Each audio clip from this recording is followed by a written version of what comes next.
Hi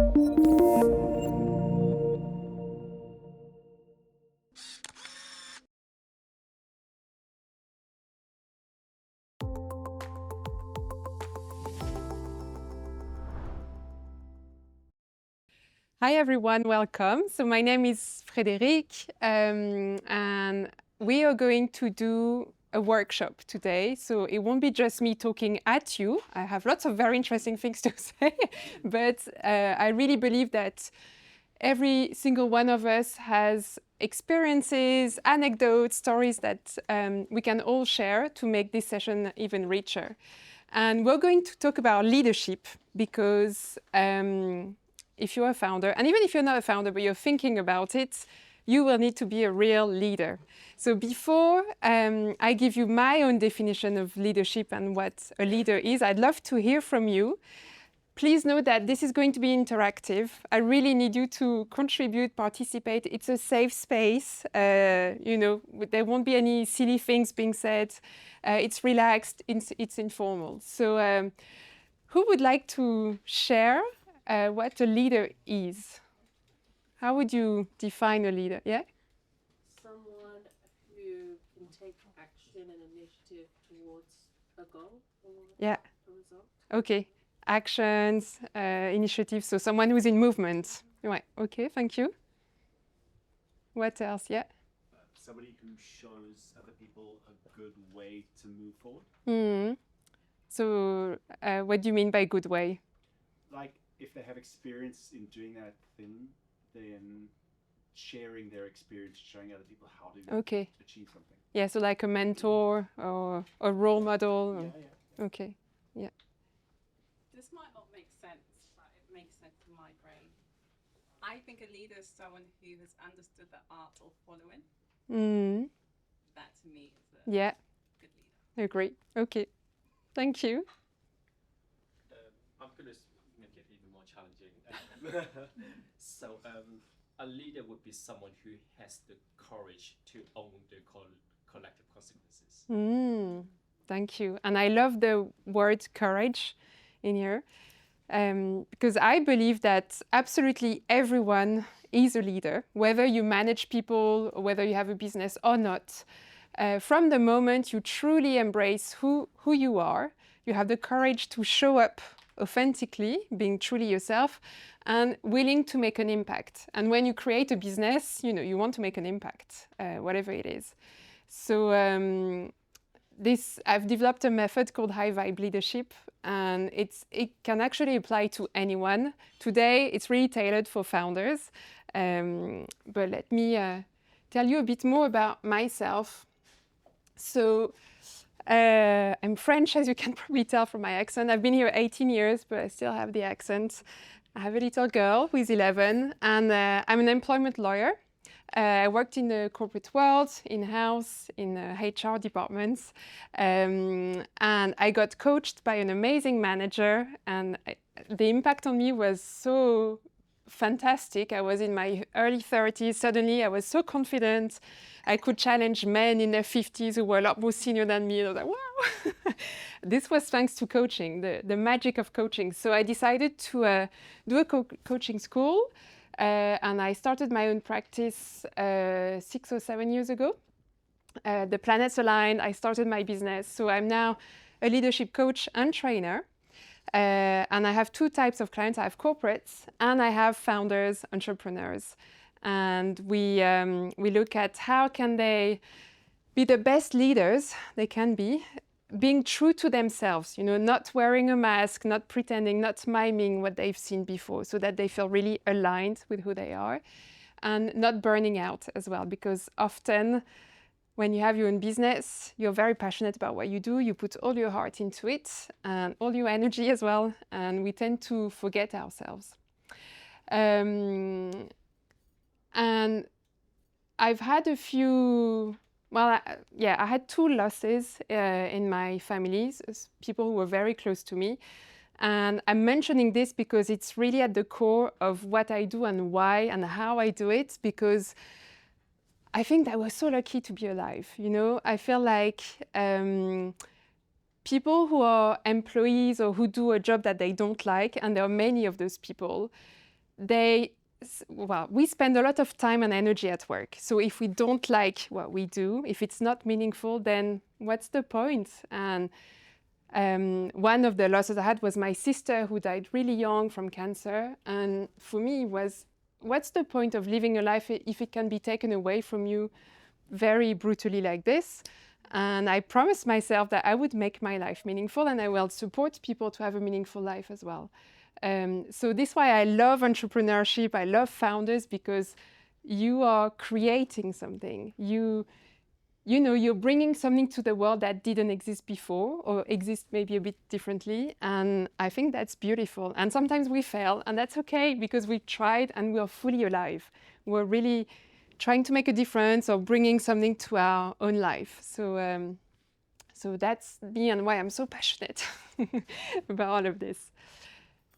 And now, in a few keywords, how do you find it to be a founder, to have your own business? It can be positive, it can be negative. What comes to your mind? I think it complements. It can be the greatest feeling, and it can be lonely. Lonely, yes, I hear this a lot.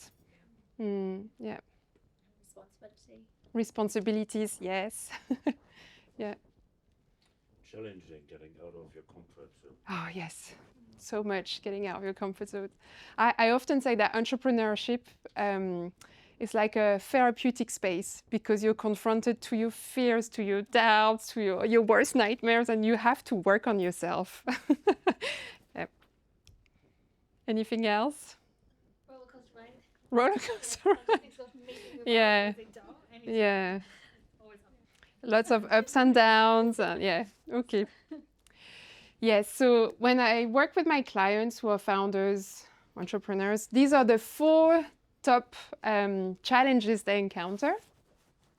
The first one is you live with constant uncertainty. You have to make high-stake decisions with incomplete information while carrying relentless mental load. Second one, you often feel alone, holding emotional weight you can't fully share with your team or investors. Or sometimes it can be your close one, but they don't understand what you do. Number 3, you operate under ongoing financial pressure, where runway, funding, and personal risk keep your nervous system in survival mode. And number 4, you risk losing yourself as your identity merges with the business, leading to exhaustion, burnout, and a quiet loss of joy and alignment. So these are real. Sometimes it's nice to say that we are not alone, that people face the same challenges and issues. And I suppose this is why you created Founders 500, right? To have this safe space where we can share with others and see that it's okay, it's normal, and together we can really support each other. So seeing this, and after coaching thousands of leaders, I've created a method. So based on my own experience, but also on my clients, I've realized that there are 3 things that can really help. The first one is about connecting with your true self. So being really authentic, making sure that the way we work, the way we lead, the way we interact with other professionals is aligned with who we truly are. We don't pretend, because it's exhausting otherwise. The second step is about managing your energy. I think I don't have to explain this, you understand what this is.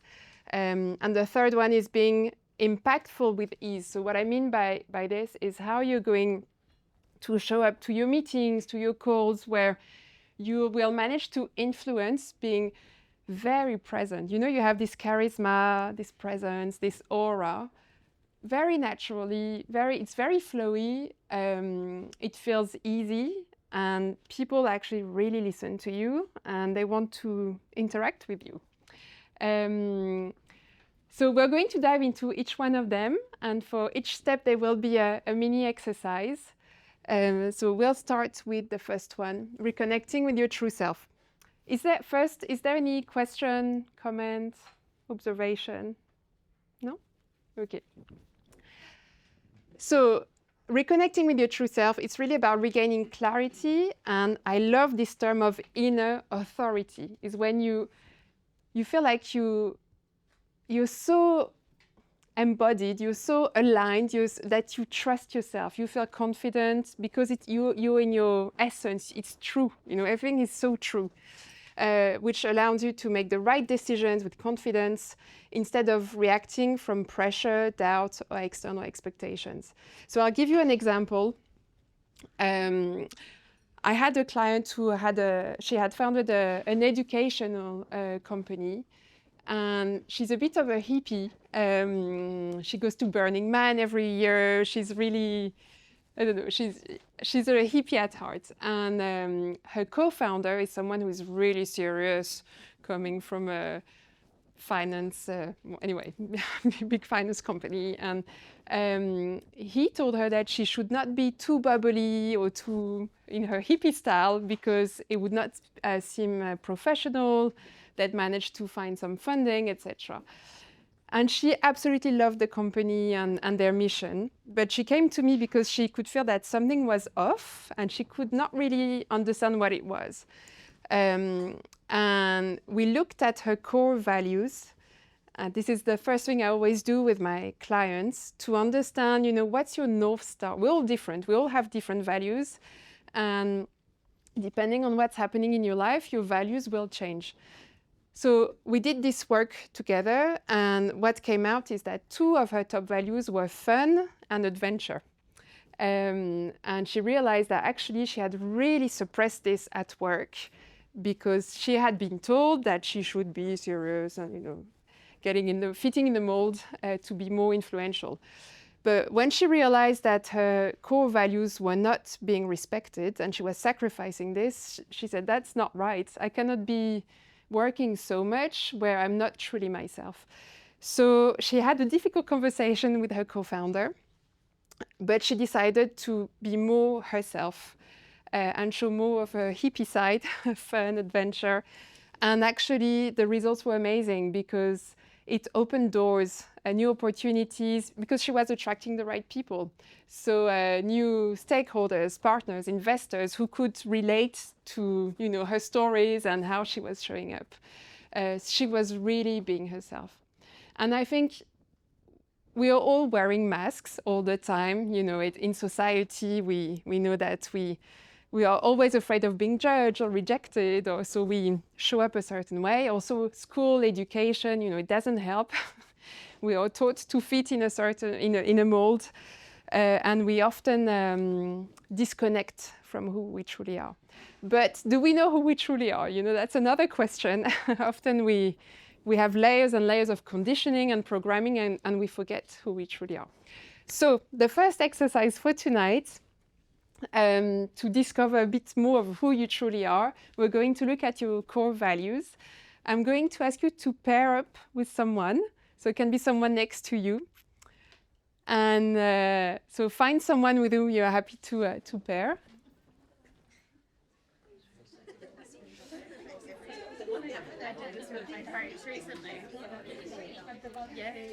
And here you have a list. There is a list of 50 values. People happy to pair up. Okay, so there's a list of 50 values. Take your time to identify your top 3 values. But remember, that, of course, everything is important when you see this list. But remember that it's what you really need right now. So I was giving the example, if suddenly you become ill, health becomes your top value. If you lose your job and you are the breadwinner of the family, money will become the first one. So these change, and I recommend that you do this exercise once a year just to reassess where you're at. I do it the night before my birthday. I feel like I'm starting the new year for me in being clear. And someone asked me the difference between well-being and health. Yes, of course, you give your own definition. What matters is how the words resonate for you. So it's important to be clear on at least what the top 3 ones are, because really this is your North Star. You can't always have the 3 values fulfilled. It's not always possible, but have at least 2. You can do a little check-in at the end of the week, at the end of the day. How am I doing with my top 3 values? If you have only one, something is off, and maybe you need to adjust something. So you can coach yourself and ask, okay, what can I do to have at least 2 of my values. And if you have 3, then that's amazing. The next step is managing your energy. So we hear a lot about the nervous system in the past. It's been 2 years that the nervous system has become more mainstream and we understand more how it works. And it's true that when you have a stabilized nervous system, you can lead sustainably, meaning that you can really stay on the long run, being focused, even under uncertainty, and avoiding burnout, even when the stakes are high. So for this one, I mean, you know this. We all know that we need to manage our energy. The most successful people, they do this. When you look people like Oprah Winfrey or Tony Robbins or Jeff Bezos, you know, whether we like them or not, they are doing well, they are successful. And all those 3 people I just mentioned, they do meditation, they go on hikes, they keep on talking about all the practices they have to really take care of themselves, take care of their energy. And they make space and time for this. They are very disciplined about this. And it's often the last thing that we tend to do when we start. We self-care, you know, it's the last thing that we do. So accepting that sometimes we just need to lay in bed or we need to cry or whatever we need to do, it's self-love. And we're so harsh with ourselves. We're always pushing ourselves. So, you know, something you can do is imagine you are your own parent or you are your own best friend, and what would you advise yourself to do? The other thing is about, as women, we are cyclical beings. We have our menstrual cycles, and, you know, we need to pay attention to this. There are times of the month where we're all upbeat and we're full of energy, and times where we need to rest. And physiologically, the corporate world, if we go back to that, it's not made to adapt to this, but it's important to pay attention to this. And finally, about the positive people, I have a list of feel-good people. When I feel down, I know that I can contact them or leave a voice note, and I know that I'm going to spend 5 minutes, 10 minutes with them, and I'm going to feel so pumped up after this. So this is something you can do. Think about the people who really give you energy because, I don't know, they work on something they love, or they just have a beautiful aura, and yeah, they give you energy. And also a feel-good playlist. Music is so powerful. There's another thing about energy. So setting boundaries is another one. You know, there are the feel-good people and there are the feel-bad people. And there are people who are like energy vampires. I'm sure you've all experienced this. People who are, they talk forever. They're really negative about everything. You come out like, ready to go to bed. So sometimes it's about setting boundaries, saying no, making sure that, you know, your time is valued, is respected, but you need to impose this. You are the CEO of your life. You need to take this responsibility. No one else is going to do it otherwise. And there is something else, something again I work on with my clients, is the balance between feminine and masculine energies. Yeah, it resonates. So I don't know if you're familiar with this. It has nothing to do with gender. It's a type of energies that we all have, men, women, non-binary. We all have those 2 types of energy. So masculine energy is about performance, it's about productivity, is actions, goal-oriented. It's structure. So it's what is valued usually at work and what is needed. And the feminine energy is about slowing down, tuning in with our own emotions. It's about sensuality, creativity, intuition. So all those flowy things that are not that valued, but we actually need. We need a balance of both. And I'll give you another example. One of my client founder investment funds, and the guy has been at Goldman Sachs for 20 years, you've met him actually, super high performer, great family life, 3 children, high athlete. He's like a high achiever in all areas of his life. And when he came to me, the relationship with his teams were a bit tense because he's such high energy all the time that he had high expectations and he was very demanding. And we explored the feminine energy in him. So about slowing down and tapping into his creativity, because he loves photography. He takes amazing photos, but he was never really making time for this. So I really encouraged him to, on a Saturday, do nothing, not look at his phone, take some photos and tap into his own feminine energy. And he loved it. And he decided to do more and more of this. And the impact on his team was great because he slowed down and he was able to be more in tune with people in his team, and therefore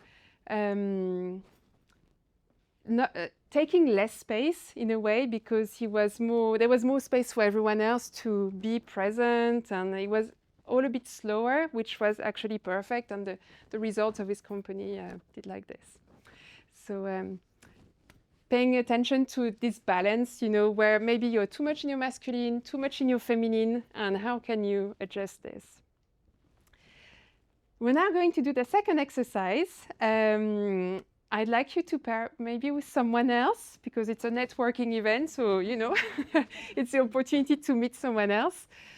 And you're going to do 2 lists, first individually, and then you will share. The first list is all the activities, people, situations that drain your energy. Imagine you have a tank of energy. What empties the tank? And sometimes my daughter is on this list, so I love her. But don't feel guilty if you feel like some people you love are taking too much of your energy. You can write them down on this list. And the second list is the opposite. People, situations, activities that give you energy. So it can be being in nature, it can be talking to a certain person, it can be, I don't know, doing your account. Some people do. So those 2 lists, negative, positive. So you have your 2 lists, and I'd like you to look at where do you spend most of your time? Is it on the left, on the right, and where your energy is being drained, or where you get some energy? Because often, unfortunately, people realize that they actually spend a lot of time where their energy is being drained with the wrong people or in the wrong environments. And we cannot always change this, but it's good to be mindful of it and see what we can do about it. I'm a coach, so of course I would challenge you to take actions. To do more or be more with people or activities that bring you energy. Make space and time for this. I heard a lot of you saying what brings me energy is connecting with curious people or with specific friends, or, well, do you actually make enough time to be with those people? And things that take your energy down, can you delegate? Can you outsource? Can you just say, fuck off? So yeah, the aim of this exercise is not for you to make radical decisions straight away, but we're planting seeds here of consciousness, of being mindful of where your energy gets drained, and taking ownership for this as well, because you're the one responsible for it and you can do something about it. I'll move on to the third step. It's about your impact. Being impactful with ease. So it's about really creating stronger results through presence. And presence for me, it's about being in the here and now. You're not projecting, you're not in the past, you're really present. And when you do this, you're so much more charismatic, magnetic, because people can feel it. It's the energy as well. People can feel that you're here with them and they want to listen to you. You're clear in your communication, your influence, and you don't force or overwork. This is a very subtle one. It's not easy. And the only way I found I could explain this, it's by practicing mindfulness through different practices. And this is something I've been devoted to for years now. I'm not a routine person, it doesn't work with me, but every day I'm devoted to do at least 5 minutes of a mindful practice. So it can be meditation, it can be a walk in the park, it can be breath work, it can be dancing. I love dancing. This puts me in a state of flow. And once I've done this, I feel like I'm really connecting to my inner power because I am in a state of calm. Suddenly things become clearer. I feel like life is flowing through me. I enter that state of grace I was mentioning. And since I've been doing this, my business has been doing a lot better because I feel I have more impact with my leads or, you know, potential partners. So it's really coming back to your center. I'm trying to find the right words. It's hard to explain, but it's really coming back to your center, feeling grounded, not being so much in your head that you're not present, you're somewhere else. Does it make sense? Do you get what I mean? Again, it's self-love, you know. Start small, 5 minutes, depending on what's possible for you. Is it going out, getting some fresh air, walking around the block? Is it one thing I used to love doing when I was working the corporate, working from home between meetings, I would put a song I love and I would dance in my lounge like crazy. It's little things like this that recenter you. So find what makes you feel grounded, centered, and try, explore. It's fun. Nature, I think it's universal. Nature is known to actually appease your nervous system, yeah.